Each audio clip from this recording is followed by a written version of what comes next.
y'all, what's up?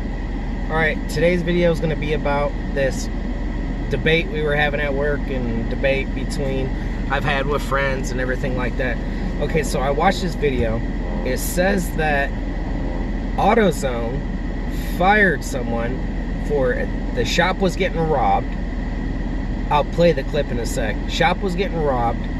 The employee ran out the back, got their gun, brought their gun into the shop, and held the robber at gunpoint, saved him, the manager, him and the manager, and the robber said, no, I'm sorry, shit, and, you know, oh, I'm so sorry, got arrested, everything, guy's been wanted, robbed like 30-something people, and then, like a week later, they fire the employee. A couple days later, they fire the employee.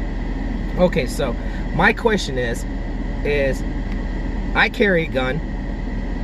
I don't carry a gun at work because I can't carry a gun at work because where I work, you're not allowed to have a gun on you while you're working. You can have it in there if you're not working, but you can't have it on there if you're working.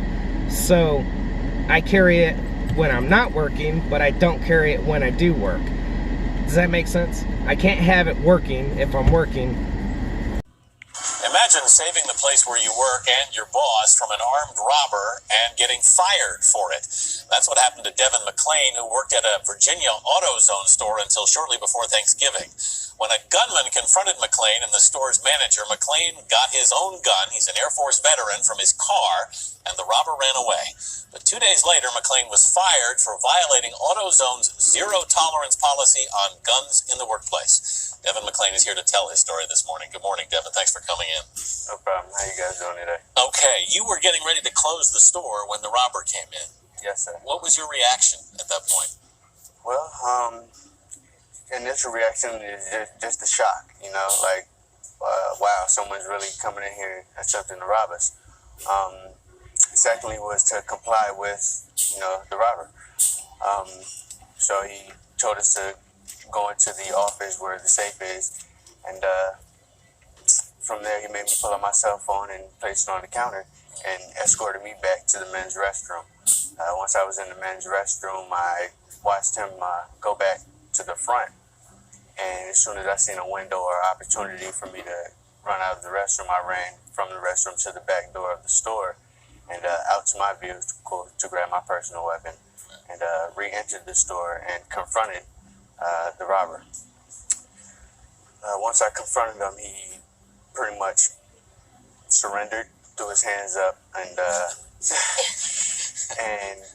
Did you say anything when you confronted him? I told him to freeze, you know. Were you a little worried coming back in the store? Did you end up in a gunfight? To a certain extent, yeah. But I knew upon re-entering the store that I would have the upper hand because it was going to be catching him by surprise, kind of like how he caught us by surprise. So it was kind of like the moment that the tables turned. This man had robbed 30 other stores. I mean, there were wanted posters for him, right? Did you recognize him? I recognized him because we had been previously robbed by the same suspect. And as soon as he came in, I recognized the fake beard and pretty much his whole image. So as soon as he came in, I was like, okay, I know who this is. I know what he's here for. So how does the shock then of being fired compare to that initial shock in the situation itself? Being fired was just a breeze, you know. It was, it's nothing by comparison to being confronted with a gun. Nothing at all. You know, being robbed is something that's going to stay with you throughout your life. Did you know the store's policy? Did you think this was going to happen? I did know the store's policy, but like I said in the previous interview, I put another person's life above a store policy. You're still glad you got the gun? Yes. This is, we have to make sure that we do read the statement from AutoZone. They say the outcome in this incident did not result in harm to either AutoZoners or customers. Unfortunately, there have been similar situations where employees have introduced weapons in the workplace and somebody was injured.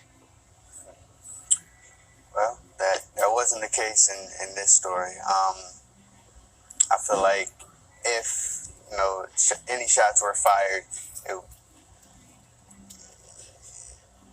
it could have gone a whole nother way. I mean, I can't really tell what would have happened.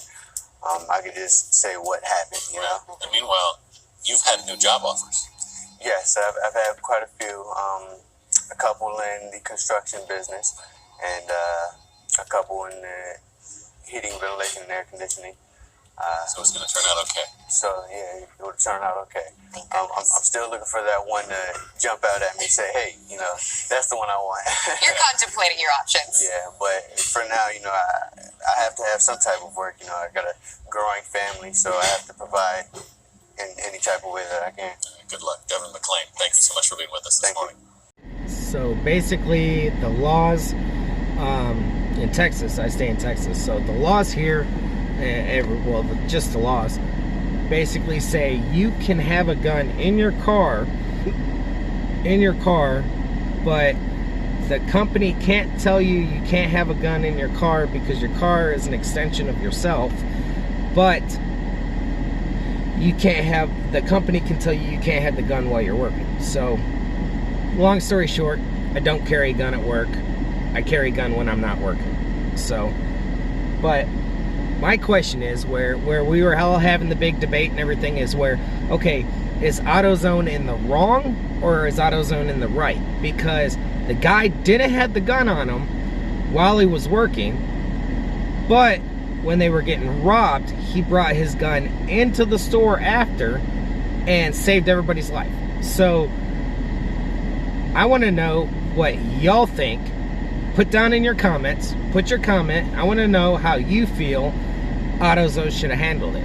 Because, I mean, how weird is that? Okay, hey, imagine being the manager. Now, you're the manager.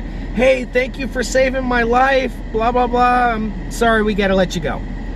You saved my life. I went home, wife, kids, whatever, or whoever. I went home. I have another day breathing, but we got to let you go. I'm sorry. You know, AutoZone says no guns. No guns no matter what. But if it was a civilian, it would be like, oh, yay! Thank you so much for saving it, blah, blah, blah. AutoZone maybe send them a fucking plaque or something. I don't know. But because they work there, you're gone. So I'm wondering, what would you do in that situation? Would you just been like, shit, don't shoot, hope you don't get shot, and help it was better? Or would you have gone out, got your gun, brought it back in, and made sure everybody walked out of there alive? Or, I mean, just let me know. I'm curious. I know I have my opinion. Other people have their opinion.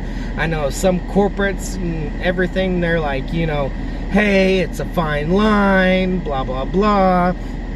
But I want to know what all of you think should have happened, and what you think AutoZone should have done. So it's for you to decide. I'm curious what everybody else's opinion is, because you know, you never know. Some people would say yeah, some people say no. I mean, I'm not gonna bash on anyone that has a different opinion than me, but you know, I have my opinion, and I just saw it and I was like, what the fuck? Like, I mean, what the, you know, why? Why did you fire him? I mean, okay. I have no clue. You let me know. I'll let you go ahead and watch the video, and then leave it in the comments what you think, and don't forget to subscribe, and enjoy the video. I will talk to y'all next time I make a video. Bye. Have a great day. Bye.